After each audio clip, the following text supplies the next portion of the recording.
Good afternoon. My name is Vishal Singh, and I'm going to talk about this paper where we look at the effects of environmental perturbation on the attitude towards innovation in construction. So my co-authors in this paper are Marzia and Vinayak. Marzia is an associate director at Mace, London, and she's also an honorary lecturer at UCL, London. Vinayak worked in this project as a research assistant, primarily looking at the data.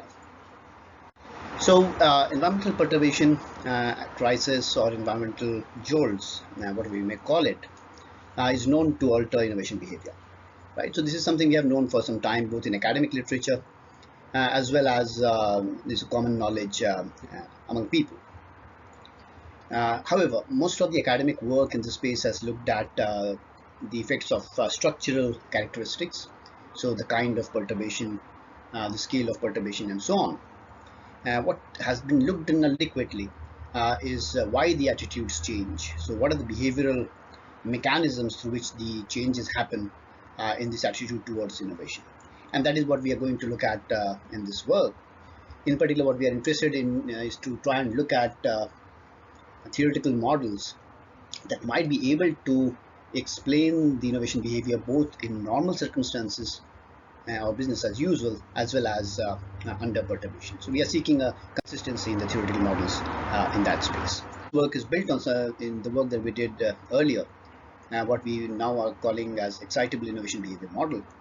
And this model builds on two seminal works. So one is the Rogers diffusion of innovation model, which has been very significant work in the understanding of innovation and how it diffuses in the ecosystem.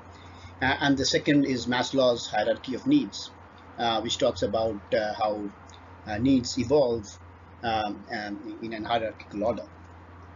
And based on this work, the past research which we had done proposed a model where actors' innovation-related needs is divided into primary needs and secondary needs. So that's the hierarchy of needs.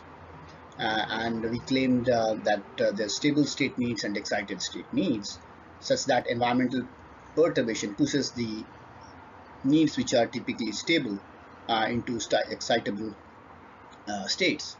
And for routine workers, what it means is from doing routine work, the perturbation either forces them or excites them to seek innovation and creative work. And vice versa, which means that innovators may reduce their innovation during crisis or during environmental perturbation.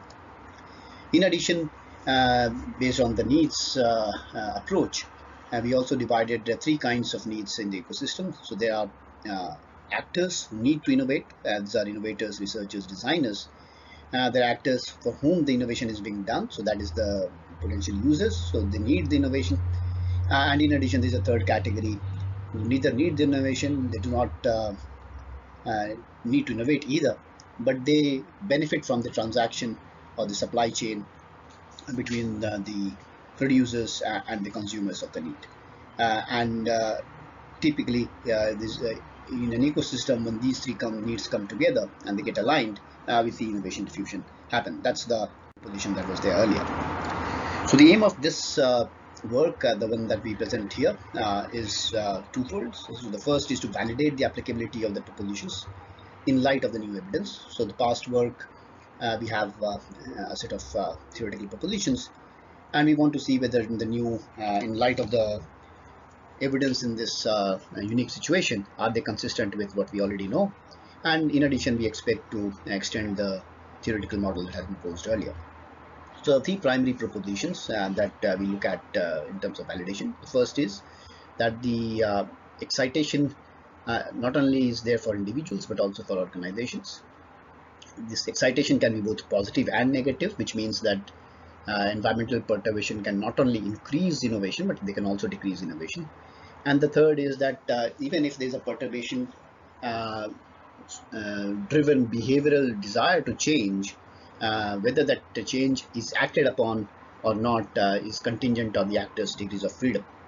And so these are the three propositions we would like to validate in this study. And in addition, we expect to study the role of other contextual factors like organizational size, cultural context, background of the respondent, and so on. and following the grounded research approach, we are expecting data-driven insights that are not necessarily driven by a pre-existing theoretical model or hypothesis. So the research approach is as follows. So we started with the theoretical model, which led to the questionnaire designed. The questionnaires were based on multiple choice approach. However, respondents could also add comments in response to these questions. And this approach sort of looks at specific aspects of validation. In addition to that, follow-up interviews were conducted with some of the participants, which was semi-structured, and in the semi-structured approach allows narrative descriptions, allows respondents to provide examples, anecdotal evidence, and so on. So collectively we get quantitative as well as qualitative data for analysis, for validation, testing, and refinement of the models.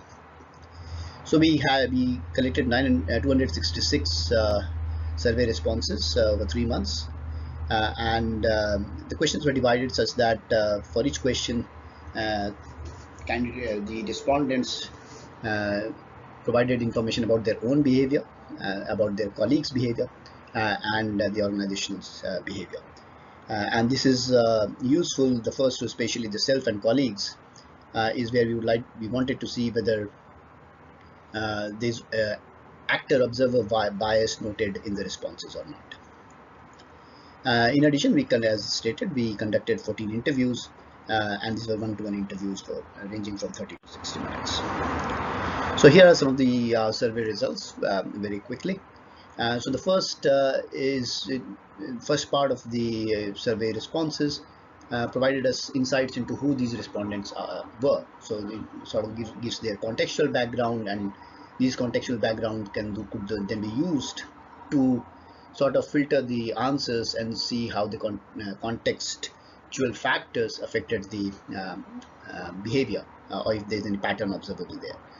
And so there were respondents from companies of different sizes, as you can see here. So about 23% respondents were from companies that had more than 5,000 employees, and so on. About 84% of the respondents believe that they were somehow or the other related, innovation-related jobs in business as usual. Similarly, we got to understand their organization's typical approach towards innovation, and also the respondents' belief as how they thought they approach towards their own approach to innovation was in business as usual, and there are similar sort of patterns collected, how that changed during the COVID scenario. Similarly, this chart gives a distribution of the countries from which the respondents belong. And you can see that a large part of the responses are from Europe, and there are noticeable patterns, similarities. So in general, in most countries, there's increase in innovation reported. In many places, it's remained the same as well, and in many other places, there's reduction in innovation activities reported as well. In some countries, not. So once we get into these at a granular level, we can start to see patterns of similarities and differences across different countries, and that gives us more in-depth analysis. Similarly, here we have another chart as an example, where the responses are based on the respondents' current job title and how their behavior changed during COVID. You can see most of the responses, of course, are in this segment, but also there's a significant increase in the innovation behavior among BIM experts and managers. And this is consistent with what we found in the interviews as well, because most of these innovation that they're talking about is largely related to adoption of digital technologies, remote working technologies, and so on. Again, looking at the distribution of responses based on the size of the organizations, we see that there are discernible patterns that can be observed. For instance, in this case, the increase in innovation in larger organizations is much more significant than some of the other cases. whereas similarly, even in very small firms, the increase is quite reasonable. And that's noteworthy because a lot of construction organizations fall in this category of 1 to 10 members in the company. So uh, the increase in innovation activities as well as decrease in innovation activities is seen across the range of companies. As stated earlier, respondents provided insights into their own behavior as well as about their colleagues and organizations. And if we look at these together or club them, for instance, if we say increased in innovation behavior and innovation behavior remaining the same both as a positive sentiment, whereas these two as negative sentiment, we see that the way respondents judge their own response to innovation is slightly different than how they judge their colleagues or their organizations response. So the negative sentiment is around 19% here. Similarly, it's around 19% here as well, 18.5, 19%, right? Whereas the percentages are slightly different here. So once we start getting into these details, we see that there are further insights to be gained. Similarly, here respondents provided reasons of why they thought the behaviors changed for themselves, for their colleagues, as well as their organization, and we can see look into these details and find the patterns there.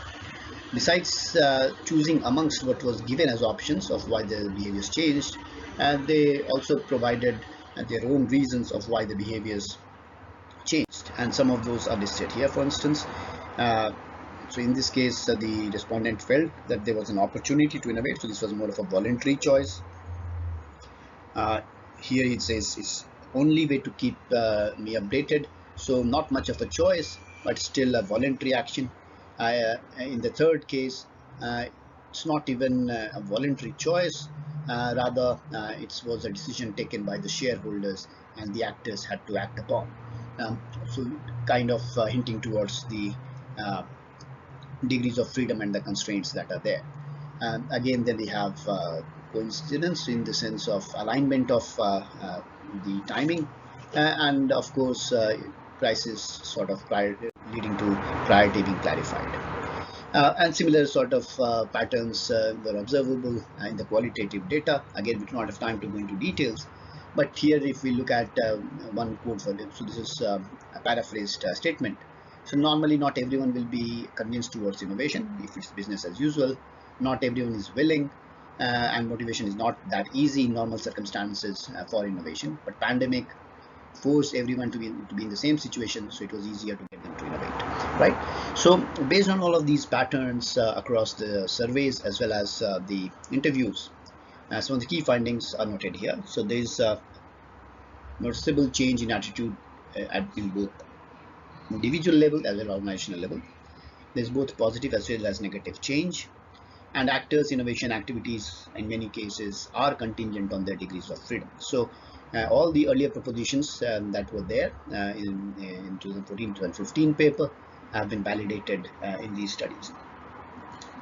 Uh, in addition, one of the interesting things that came out from the interviews in particular, and also so in the open-ended comments noted there, is environmental perturbation seems to accelerate the alignment and prioritization of the needs of the different stakeholders in the innovation ecosystem. So this goes back again to the three types of needs, and the importance of alignment of these needs for innovation to diffuse or innovation to be taken forward. So overall, as conclusion, we can say the following. The attitude towards innovation during COVID are consistent with the Excitable Innovation Model, which we found through the survey, as well as in the examples provided by the respondents.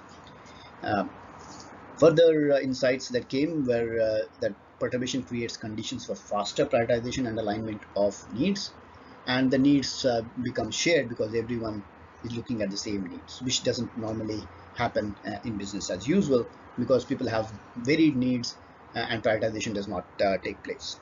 So from individual actors perspective, what it means is that perturbations seem to reduce options, make priorities explicit, and force time-bound decision actions, which are critical. And these are lessons that we can take forward in planning to diffuse innovation in business as usual. So amongst future work, what we are looking at is to look at further qualitative analysis of the interview data, and then building on a computational model for robotic studies.